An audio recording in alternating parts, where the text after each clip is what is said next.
పరిశుద్ధుడైన మన యేసయ్య నామమున మీ అందరికీ వందనాలు చెల్లిస్తున్నాను. నేను గొర్రెలకు మంచి కాపరిని. మంచి కాపరి గొర్రెల కొరకు తన ప్రాణమును పెట్టును అని ఇక్కడ యోహాను రాసిన పత్రిక 10వ అధ్యాయము 11వ వచనము మనం ఒకసారి పరిశీలించినట్లయితే ఇలా సెలవిస్తూ ఉన్నారనమాట. మంచి కాపరి తన గొర్రెల కొరకు ప్రాణము పెట్టును.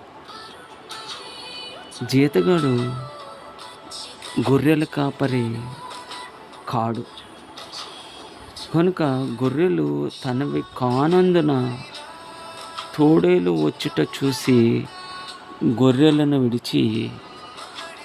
విడిచిపెట్టి పారిపోను. తోడేలు ఆ గొర్రెలను పట్టి చెదరగొట్టును. జీతగాడే కనుక గొర్రెలు గూర్చి లక్ష్యము చేయక పారిపోను. నిజమే కదండి.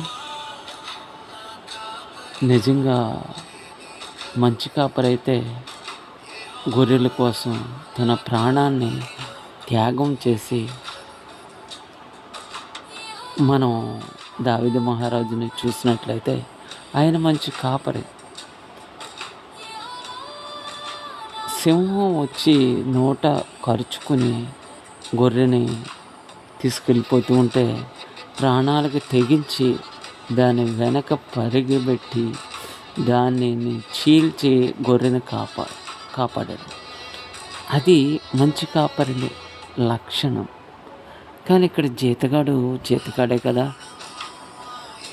అని చెబుతూ ఉన్నదన్నమాట. తండ్రి నన్ను ఎలాగో ఎరుగును, నేను తండ్రిని ఎలాగూ ఎరుగుదును, అలాగే నేను గొర్రెలను ఎరుగుదును. నా గొర్రెలు నన్ను ఎరుగును, మరియు గొర్రెల కొరకు నా ప్రాణము పెట్టుచున్నాను అని పదే చెబుతూ ఉన్నారన్నమాట. గొర్రెల గురించి నేను మంచి కాపరిని, ప్రాణం పెడతాను అని పెట్టి చూపించారు కూడా. అలా ఈ విధంగా ఎంతమంది ఉన్నారు? మనము ఒకసారి ఎవరికి వారే పరిశీలించుకుంటే మంచిదనుకుంటా. దేవుడు ఈ వాక్యమును దీవించునుగాక. ఆమేన్.